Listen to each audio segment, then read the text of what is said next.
6 గ్యారంటీలు ఏవైతే మేము ఇచ్చినామో ఆర్టీసీ బస్సులలో ఆడబిడ్డలకు ఉచిత ప్రయాణాన్ని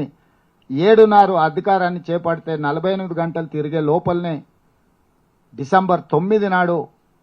ఉచిత బస్సు ప్రయాణం ఆడబిడ్డలకు కల్పించడం. ఈ రోజు వరకు ఈ 100 రోజుల్లో 26 కోట్ల మంది మహిళలు ఉచిత బస్సు రవాణా సౌకర్యాన్ని వినియోగించుకున్నారు. ఆనాడు పేద ప్రజలు వైద్యం అందక చనిపోతుంటే రాజశేఖర్ రెడ్డి గారు విజ్ఞతతో ఆలోచన చేసి రాజీవ్ ఆరోగ్యశ్రీ 2 లక్షల రూపాయలు ఉచిత వైద్యాన్ని తీసుకొస్తే కాంగ్రెస్కు పేరు వస్తుంది, పేదవాళ్ళు చస్తే నాకు పోయేదేముందని చంద్రశేఖరరావు గారు రాజీవ్ ఆరోగ్యశ్రీని నిర్వీర్యం చేస్తే మేము వచ్చిన ఎంబడే 48 గంటల్లోనే పేదలకు 10 లక్షల రూపాయలతోని ఉచిత కార్పొరేట్ వైద్యాన్ని అందించడానికి చాలా అదనపు జబ్బులను కూడా అందులో చేర్చి ఈరోజు పేద ప్రజలకు వైద్యాన్ని అందించే